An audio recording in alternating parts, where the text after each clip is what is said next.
व्यासाय विष्णुरूपाय व्यासरूपाय विष्णवे नमो वै ब्रह्मनिधये वासिष्ठाय नमो नमः।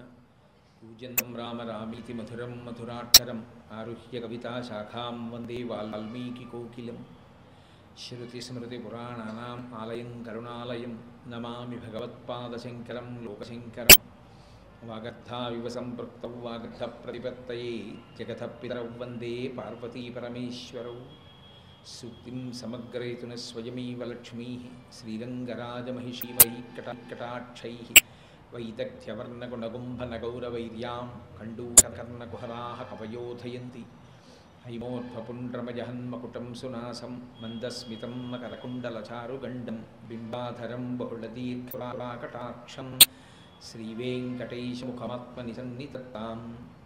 विमलपटी कमलकुटी पुस्तकरुद्राक्षस्यस्तहस्तपुटी कामाक्षी पक्ष्मलाक्षी कलितविपञ्ची विभासि वैरिञ्ची मनोजवं मरुततुल्यवेगं जितेन्द्रियं बुद्धिमतां वरिष्ठं वातात्मजं वनरयूथमुख्यं श्रीरामदूतं शिरसा नमामि। आपदामपहर्तारं दातारं सर्वसम्पदां लोकाभिरामं श्रीरामं भूयो भूयो नमाम्यहम्। हरिः ओम्। परमेश्वरस्वरूपेण सभके नमस्कारः।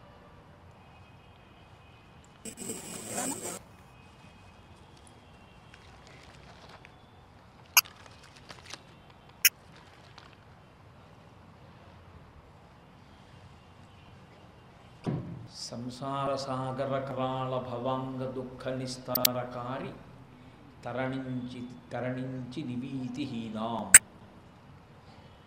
अष्टाङ्गयोगपरिपालनकेलिदट्टां विन्ध्याघवासनिरतां ప్రణమామ తాం వై అని దేవతలందరూ పరదేవతని స్తోత్రం చేస్తే జగదంబ వారిని అనుగ్రహించి తప్పకుండా మిమ్మల్ని కష్టాలలోంచి గట్టెక్కించడం కోసం, తారకాసురుని యొక్క ఉద్ధతి నుంచి మిమ్మల్ని కాపాడడం కోసం నేను అవతార స్వీకారం చేశాను అని ఒక మహాత్ముడు, మహాజ్ఞాని, బ్రహ్మజ్ఞాని అయినటువంటి సనత్కుమారుని యొక్క శాపవాక్కుని నిజం చెయ్యడం కోసం ఆ తల్లి మేనకాదేవి గర్భమునందు జన్మించడానికి అంగీకరించి ఆమె మేనకా హిమవంతుల యొక్క కుమార్తెగా ఆవిర్భవించింది అని నిన్న మీతో నేను మనవి చేసి కథా కార్యక్రమాన్ని పూర్తి చేసి ఉన్నాను.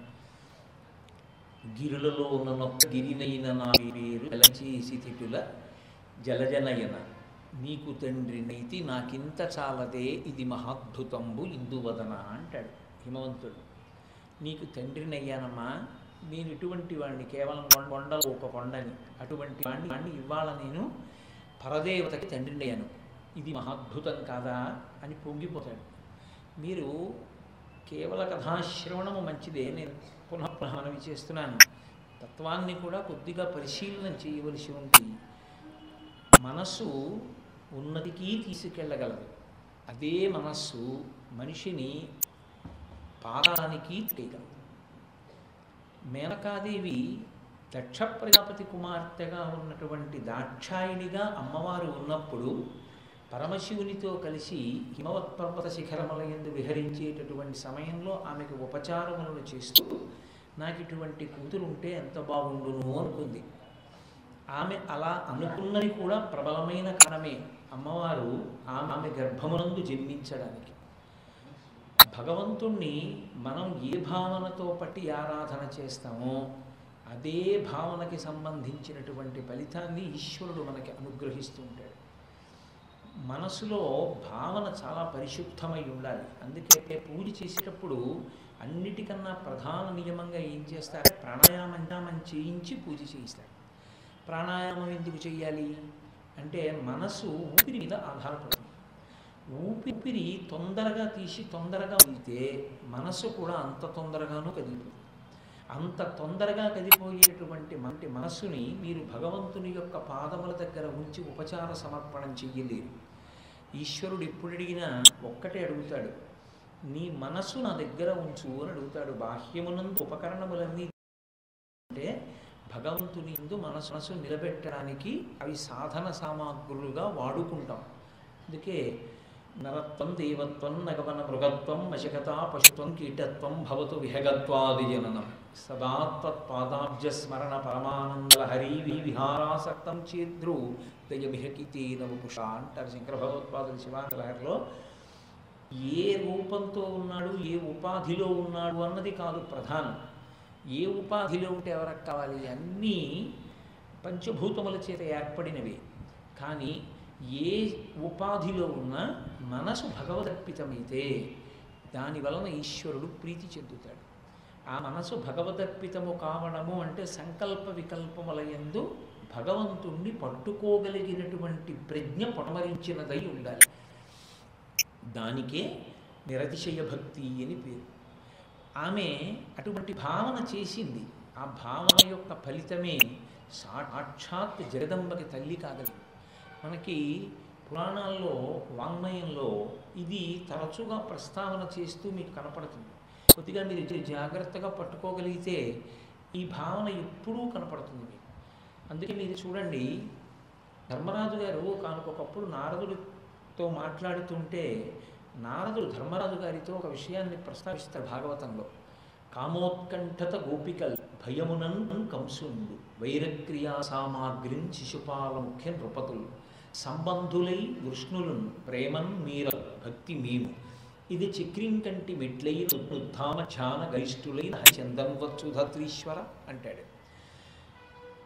కామోత్కంఠత గోపికలు, కామంతో గోపికలు పట్టుకున్నారు కృష్ణుణ్ణి.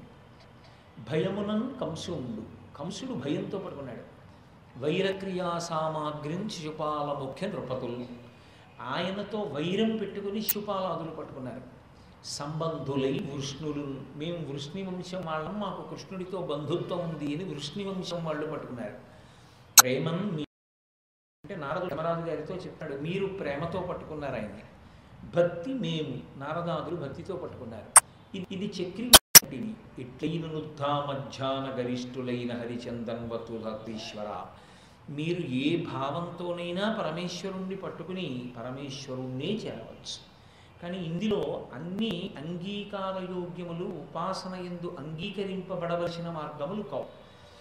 భయం చేత, వైరము చేత ఇలాంటి మార్గములను పట్టుకునే ప్రయత్నం చేయకూడదు. ఎందుకంటే బతికున్నన్నాళ్ళు చచ్చిపోయినట్లు అవుతుంది, చచ్చిపోతాడు. కంసుడది అండి. కాబట్టి ప్రేమతో, భక్తితో ఈశ్వరుణ్ణి పట్టుకునేటటువంటి ప్రయత్నం చేయాలి. అది భావము అనేటటువంటిది మనసులోంచి జనిస్తుంది. ఆ భావము ఈశ్వరుని యందు ఆరోపితమైతే, సదా భగవంతుని అలవాటైతే, అలా స్మరించడం అలవాటు చేత మీరు పరమేశ్వరుణ్ణి ఏ రూపంతో, ఏ భావనతో చూసి అర్చిస్తారో ఆ భావనకి తగినటువంటి ఫలితాన్ని మీకు ఈశ్వరుడు అనుగ్రహిస్తాడు. దీనికి ప్రబలమైనటువంటి సాక్ష్యం ఒకటి చూపిస్తారు మనకి పెద్దలు. భాగవతంలో పరీక్షిత్తు శుకుడికి భాగవతాన్ని చెప్తున్నాడు. అంతా వింటున్నాడు. వింటుంటే కృష్ణ భగవానుడంతటి వాణ్ణి ఇలా వేరు చూపించగలిగిన స్థితి యశోదమ్మకి ఎలా వచ్చింది? కేవలం అజ్ఞులైన గోపకాంత. అటువంటి గోపకాంత అటువంటి పరాత్పరుడైనటువంటి కృష్ణ భగవానుడికి తల్లి కావడమా? జగదీశ్వరునకు చన్నిచ్చు తల్లిగా ఏమి నోము నోచి ఈ యశోద, పుత్రుడంచు అతని పోషించు తండ్రిగా నందుడేమి చేసే నందితాత్మ అన్నాడు పరీక్షిత్తు. అద్భుతమైన ప్రశ్న. పోతన గారికి మాత్రమే సాధ్యం అంత తేలిక మాటలతో రచన చేశారు.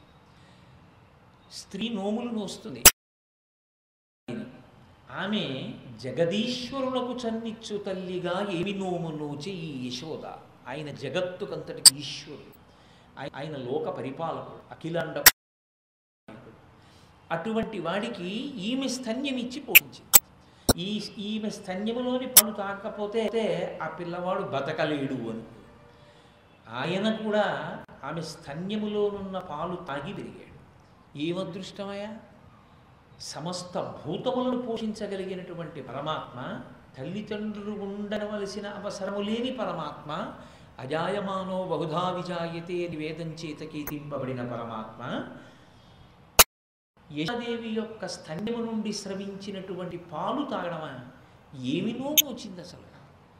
జగదీశ్వరులకు చన్నిచ్చు తల్లిగా ఏమి నోము నోచి ఈ యశోద అంటే రమించిన హృదయం నుంచి వచ్చిన ప్రశ్న. పరీక్షిత్ పుత్రుడంచు అతని పోషించు తండ్రిగా, వీడు నా కొడుకు అని అని నందుడు గబగబా నడిచి వస్తుంటే, అమ్మో నాన్నగారు వస్తున్నారు ఎక్కడేమంటారో అని పక్కకి నక్కి కృష్ణుడు నించోడమా? నందుడు చెప్పులు విప్పి ఇలా చూస్తే కృష్ణుడు గబగబా వచ్చి ఆ 2 చెప్పులు పట్టుకెళ్ళి పక్కన పెట్టడమా? ఏమిరా అంటే, నాన్నగారండి ఆవులు దూడలు కాస్తున్నది అని ఎంతో వినయంగా మాట్లాడటమా? నందుడు పడుకుంటే కాళ్ళు పట్టడమా? కృష్ణ పరమాత్మ వీడు మా అబ్బాయి అండి, వీడిని చదివిస్తున్నాను, వీడికి దూడలు కాయడం ఇప్పుడు నేర్పిస్తున్నాను అని నందుడు చెప్పడమా? పరిపాలించగలిగిన వాడు అయ్యాడా నందుడు? అసలు వీళ్ళిద్దరూ ఏ పుణ్యం చేసే దంపతులై కృష్ణ పరమాత్మకి తల్లిదండ్రులు అయ్యారు? నందుడేమి చేసే నందితాత్మ నాకు చెప్పు అని అడిగాడు. పరమేశ్వరుడు నాకు కొడుకుగా కావాలి అని నోము లేదు లోకంలో. పరమేశ్వరుడు కొడుకుగా కావాలి అని చెయ్యగలిగిన పుణ్యం పురుషుడికి లేదు లోకంలో. మరి ఎందుకు అయ్యారు అంటే అప్పుడు చెప్తాడు, వీళ్ళిద్దరూ ధరాద్రోణులు, వసువుల ఎందొకడు. వీళ్ళు ఒకానొకప్పుడు చతుర్ముఖ బ్రహ్మగారి గురించి తపస్సు చేశారు. ఆయన ప్రత్యక్షమై ఏం కావాలని అడిగారు. లోకంలో అందరూ కృష్ణ పరమాత్మ యొక్క అవతార స్వీకార సమయమునందు యాదవులుగా జన్మిస్తున్నారు కదా, మేము కూడా జన్మిస్తాం మీ ఆజ్ఞ ప్రకారం. కానీ కేవలముగా మేము జన్మించడం కాదు, అక్కడ అవతార స్వీకారం చేసినటువంటి కృష్ణ పరమాత్మ యొక్క తల్లిదండ్రులం మేమే అన్న భావనతో ఆ పిల్లవాడిని లాంచి పోషించి మేము రక్షించేటటువంటి భాగ్యాన్ని మాకు ఇయ్యి అన్నారు. వాళ్ళ అదృష్టం అడిగారు, కాస్తూ అన్నాడు బ్రహ్మగారు. కేవలము వాళ్ళ కోరికే మనోజనితం, ఒక ఉత్తమమైన కోరిక కోరారు అంతే. ఆ కోరిక కోరినందుకు గాను వాళ్ళు కృష్ణ పరమాత్మకి తల్లిదండ్రులు అయ్యారు. కన్న దేవకి వసుదేవులు యథార్థమునకు నందుడు యశోద పొందిన భాగ్యాన్ని పొందలేదు. అందున యశోదమ్మ పొందిన భాగ్యాన్ని నందుడు పొందలేదు. ఎందుకు తెలుసండి? నంద యశోదలుగా పెంచి పెద్ద చేశారు, కానీ ఒక్క కోరికే మళ్ళీ కోరింది యశోద. భవిష్యోత్తర పురాణంలో ఒక మాట అంటారు, మనస్సీదతి మీ కృష్ణ తప కళ్యాణ వీక్షణి దర్శయస్వ రమానాథ జగదానందకారక అని అడిగింది.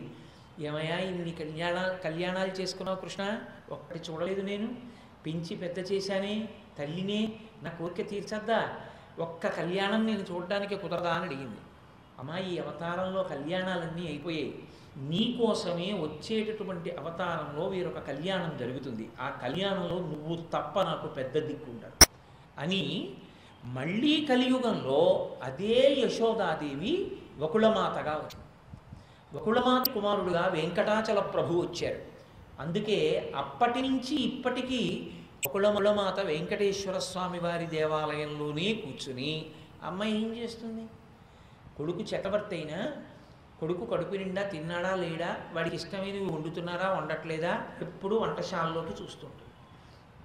వెంకటాచలంలో వకుళమాత కూడా అంతే, లోంచి వంటశాలలోకి చూస్తుంటుంది. సూది ముక్కేసుకుని ఆవిడ కూర్చుని ఉంటే నాకు ఎంత సంతోషంగా ఉంటుందో. తిరుమల వెళ్ళినప్పుడు ఆవిడ దర్శనం చేయడం నాకు ఎంతో ఆనందంగా ఉంటుంది. ఎందుచేత అంటే వెంకటేశ్వర స్వామి వారి దగ్గర చాలామంది వెళ్ళిపోతుంటారు, ఆవిడ దగ్గర హాయిగా సుఖంగా మాట్లాడచ్చు. ఎందుకంటే ఇంత వెంకటేశ్వరుడు కూడా రాత్రి పడుకునేటప్పుడు అమ్మ చూపించిన వాడు అమ్మకి కనపడోసారి కాళ్ళు పట్టద్దు, తప్పకుండా వస్తాడు. ఆయనే వచ్చినప్పుడు కోడలు లక్ష్మీదేవి రాదు, ఇద్దరూ కలిసి చెరోకాలు పడతారు. నాయన ఇప్పటికే ఆలస్యమైంది వెళ్ళి పడుకోరా అంటుంది ఆవిడే. పడుకుంటాను కానీ అమ్మ అని ఆయన ఏదో కబుర్లు చెప్తాడు. ఇవాళ కాకినాడ నుంచి కోటేశ్వరరావు వచ్చాడు చూసావు అందనుకోండి, వకుళమాత చూశానమ్మా వచ్చాడు అంటే వాడి సంగతి కొంచెం చూస్తుండరా పాపం అని వకుళమాత అందో. ఇక మా స్వామి విడిచిపెట్టాడు. అమ్మతనాన్ని పరమేశ్వరుడు అంతటి వాడంత అంగీకరించారండి. ఒక్క కోరిక కోరినందుకు యశోద 2 అవతారములలో తల్లిగా నిలబడగలిగింది. యద్భావం తద్భవతి. పనికిమాలిన భావనలు ఎన్నో మనసులో పుడుతుంటాయి.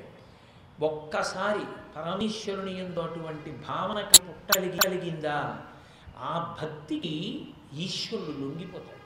అందుకే మోక్ష సాధన సామాగ్ర్యాం భక్తిరివ గరీయసి పాదులు నిర్ణయం చేయడానికి కారణం అదే. ఆ భక్తి అంత గొప్పది, అది దేనైనా సాధించి పెడుతుంది. అది మీరు పార్వతీ కళ్యాణ ఘట్టమునందు ప్రత్యేకంగా గుర్తుపెట్టుకోవాలి. పరదేవతని అర్చన చేసేటప్పుడు ప్రత్యేకించి సువాసినులకు ఒక గొప్ప అదృష్టం. ఆవిడ సువాసిని అర్చన ప్రీత. నేను నీ యందు ఉన్నాను, నేను ఏ ఐదోతనంతో ఉంటానో నీలో నేను ఆ ఐదోతనంగా ఉన్నాను, అందుకని నువ్వు నా పాదముల మీద ఇంత పసుపు ఇంత కుంకం వేస్తే చాలు నేను పొంగిపోతానంటుంది ఆవిడ. అసలు యథార్థమునకు సువాసిని ఎందు, సుహాసిని కాదు సువాసిని. సుహాసిని అంటే మంచి నవ్వున్నది అని, సువాసిని అంటే ఐదవతనం ఉన్నది అని.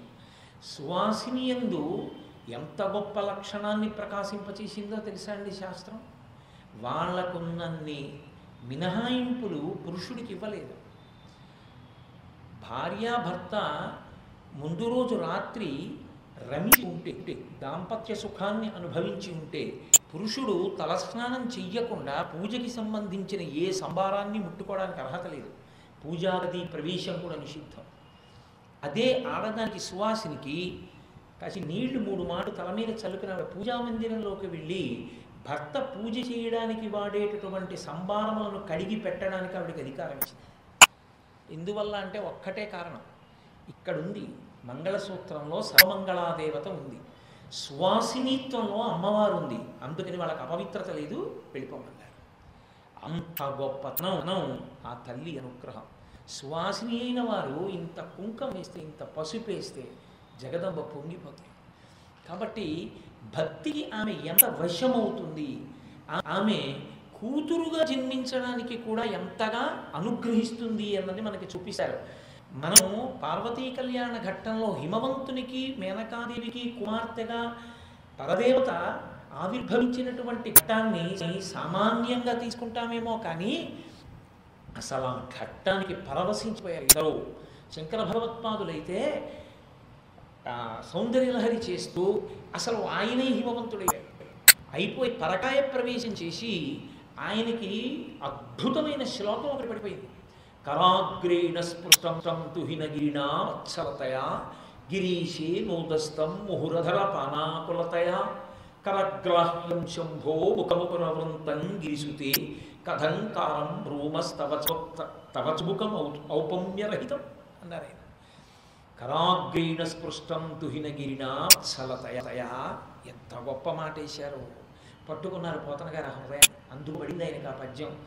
అమ్మ గిరిలో నొక్క గిరినైన నా పేరు వెలగచేసితి వీటిలో జలజనయన, నీకు తండ్రినైతి నాకింత చాలదే, ఇది మహాద్భుతము ఇందువదన. పార్వతీదేవికి తండ్రినయ్యాను. ఏ ఆడపిల్లైనా పార్వతీదేవి బాలాస్వరూపంగా. మీరు నన్ను నమ్మగలను అంటే నేను మీతో మాట చెప్తాను. ఒకరోజు రాత్రి నేను 11 గంటలకి వీరభద్ర విజయం చదువుకుంటున్నాను ఇంట్లో. రాత్రి చదువుకుంటూ ఈ పద్యం చదివాను. నాకు ఎంత పొంగొచ్చేసిందంటే, హిమవంతుడు అనుభవించడం ఏమిటి, కడుపున పార్వతీదేవి పుట్టిందని, నేను హిమవంతుణ్ణే, నా ఇంటా పుట్టింది పరదేవత అని ఆనందంలో నా కూతురు నిద్రపోతుంటే, ఇంజనీరింగ్ చదువుకుంటుండేది ఆ రోజుల్లో, ఇంజనీరింగ్ చదువుకుంటున్న కూతురు తలుపు కొట్టి గబగబా వెళ్ళి దాని 2 బుగ్గలు పట్టుకుని గిరిలలో నొక్క గిరిన నా పేరు వెలగ చేసితి వీటిల జలజనయన, నీకు తండ్రినైతి నాకింత చలదే, ఇది మహాద్భుతము ఇందువదన అని చెప్పకూడదు. కారణం ఏమంటే అలా పరవశించాడు హిమవంతుడు. అమ్మా నీకు తండ్రినయ్యానమ్మా. శంకరులు అయితే అన్నారు, కరాగ్రేణ స్పృష్టం తుహినగిరినా వత్సలతయా. అమ్మా అందరూ నీ పాదాల వంక చూస్తారు, అందరూ నీ పాదము నమస్కారం చేస్తారు. హిమవంతుడిది ఏమి భాగ్యం అమ్మా. అమ్మా ఇలా రా అని పిలిచి, ఏమి బువ్వ తినలేదుట, బువ్వ తినకపోతే బొజ్జ ఎండిపోదు, ఆకలేదు నీకు అని అమ్మవారి కడుపు ముట్టుకుని, చూడు బొజ్జ మెత్తగా ఎంత లోపలికి పోయిందో, నాన్న ఏది కొంచెం అన్న తిను, అమ్మ మాట విను, ఇలా కరాగ్రేణ స్పృష్టం. అమ్మ ఏం అదృష్టం అమ్మ హిమవంతుడిది. వేలి కొసలతో నీ గడ్డాన్ని పట్టుకున్నాడా, పట్టుకుని తుహినగిరినా మంచుకొండ, దాని గొప్పతనం ఏముంది, ఒక మంచుకొండ, కానీ అంత అద్భుతాన్ని పొందాడు. వత్సలయ, నా కూతురన్న వాత్సల్యంతో లోకాలను కన్న తల్లిని మరిచిపోయాడంతే తండ్రి ప్రేమలో. మరిచిపోయి గడ్డం పట్టుకుని కరాగ్రేణ స్పృష్టం తుహినగిరినా వత్సలతయా, అన్నం తినవు అని ఇలా గడ్డం పట్టుకు బతిమేలాడా చిన్న గడ్డాన్ని. ఆ గడ్డం ఎంత గొప్ప గడ్డం అమ్మా అది. గిరీశేనోదస్తం మురధరపానాకులతయా.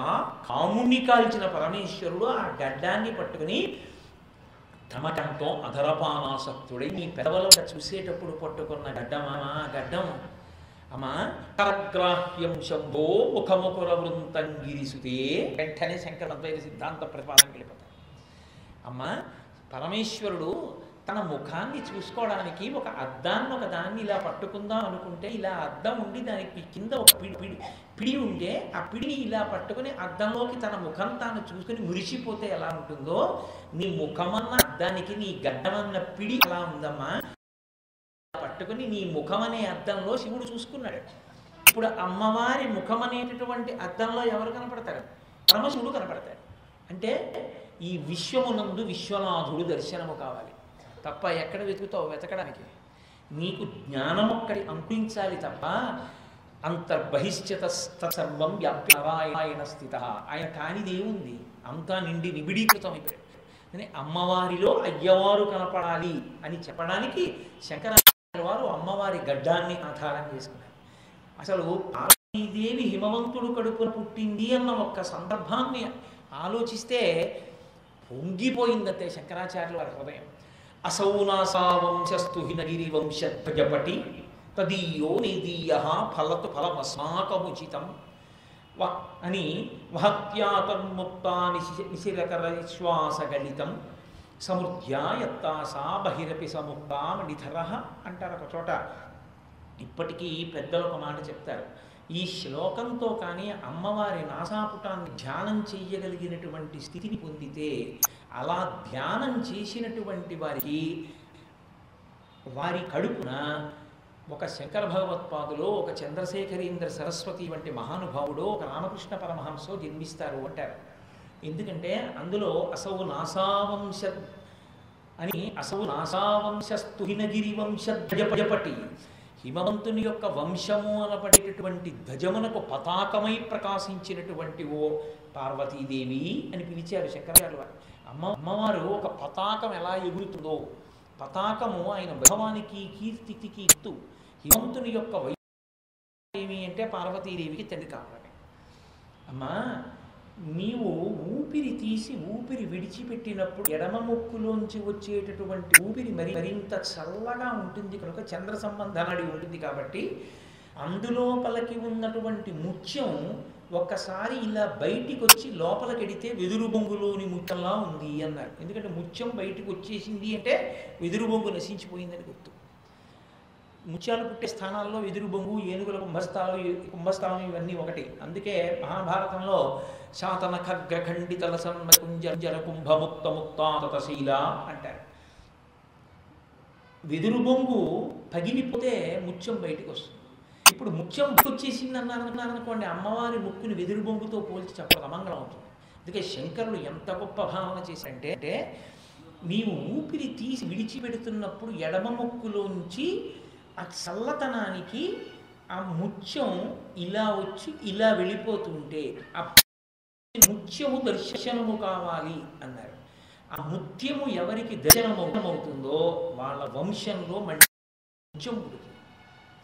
అంత గొప్ప శ్లోక సౌందర్యలహరిలో అది. దాన్ని శంకర భగవత్పాదులు దేనికి సమన్వయం చేస్తూ ప్రతిపాదించారంటే పార్వతీదేవి జననమునకు సమన్వయం చేశారు. అందుకని అసౌనాసా వంశస్థు హినగిరి వంశధ్వజపటి అని పిలిచారు. కాబట్టి భక్తి ఏది తెచ్చి మీకు ఇవ్వలేదు, ఏదైనా తెచ్చి ఇవ్వగలరు. పొంగిపోయాడు. అయితే అప్పుడప్పుడు జ్ఞాపకం వస్తూ ఉంటుంది పార్వతీదేవి వరం. ఈ పిల్ల ఇంట్లో ఓ పట్టు పావడా కట్టుకుని ఇలా తిరుగుతోంది, కానీ ఈ తిరుగుతున్న పిల్ల ఎవరు? ఈమె యొక్క పాదపద్మములను దర్శనము చెయ్యాలని ఎందరో తపించిపోతుంటారు. అటువంటి తల్లి నా ఇంట పుట్టింది అని పరవశించిపోయి ఆ పిల్ల ఆడుకుంటూ కాళ్ళకి అందెలు పెట్టుకొని ఇలా పట్టుపరికిడి పైకెత్తి పట్టుకొని పరిగెడుతుంటే ఇంట్లో ఆమె అందెల ధ్వని వినపడుతుంటే మరాడి మందమన అమ్మ నీ కాలి అందెల సవ్వడిని వింటూ పరమహంసలు నడుస్తూ ఉంటాయి. అంటే వివేకము చేత జగత్తుని సత్యాన్ని వేరు చేసి నిరంతరము పరబ్రహ్మమును ఉపాసించగలిగినటువంటి మహాపురుషులు నీ పాదముల యొక్క అందెల సవ్వడిని ఉపాసన చేస్తుంటారమ్మా అని నరదేవాసుర పూజితాంఘ్రియుగళా నారాయణీ శాంకరి మానసా త్రినయనీ కళ్యాణయుక్త నిశాచర దర్పోన్నత సంహరి సదమలా చండార్చిని యోగిని ఆగమవందిత తల్లి జగన్మోహిని అని పిలిచి పొంగిపోతుండేవాట. ఇన్ని పేర్లు పెట్టించేవాడు. మనం ఇంట్లో ఆడపిల్ల పుడితే అమ్మా ఇలారా, నా పండు ఇలారా, కన్నా ఇలారా, బుజ్జి ఇలారా అని పేర్లు పెట్టుకున్నట్టే పరదేవానుగ్రహం పొందినటువంటి హిమవంతుడు నా ఇంట ఆ తల్లి పుట్టిందన్న పరవశంతో నరదేవాసుర పూజితాంఘ్రియుగళా నారాయణీ శాంకరి ఎలా పడ్డాయో పద్యాలయానికి నిజంగా హిమవంతుడిలో పరకాయ ప్రవేశం చేశారు. నరదేవాసుర పూజితాంఘ్రియుగళా, అమ్మా ఎవరో ఒక్కళ్ళు పూజ చేయడం కాదమ్మా, నరులు పూజ చేస్తారు, దేవతలు పూజ చేస్తారు, అసురులు రాక్షసులు కూడా నిన్నే పూజ చేస్తారు. జగదంబవి నీ తప్ప ఎవరిని పూజ చేయాలి? మరి అందరూ నిన్నే పూజ చేస్తారు. అన్నీ తెలుసున్నవాడు వేదాంతర్గతమైన గాయత్రీ స్వరూపం అంటాడు.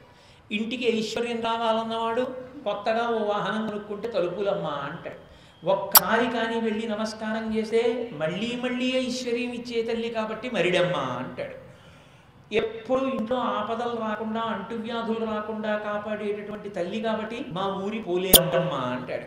అందరికన్నా ముందు ఆ ఊళ్ళో వచ్చి ఒక రాయి రూపంలో కూర్చుని పసుపు రాయించుకుని బొట్టెట్టుకుని ఆ కుటుంబాన్ని అంత వృద్ధిలోకి తెచ్చి అన్ని గడపలు అంతమంది యజమానులు అంతమంది పిల్లల్ని తయారు చేసుకుంది కాబట్టి మా ఊళ్ళో పెద్దమ్మ అంటాడు ఒకడు.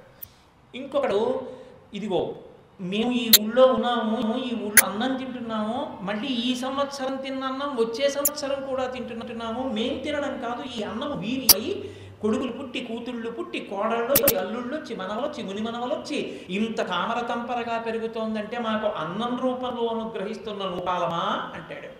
ఏ పేరు పెట్టి పిలిచినా అమ్మా నిన్నే కాబట్టి నిన్ను తప్ప ఎవరిని పిలుస్తారు? మరి అమ్మా అని పిలవకుండా ఎవరు ఉండగలరు? కాబట్టి నరదేవా పూజితాంఘ్రియుగళా నారాయణి.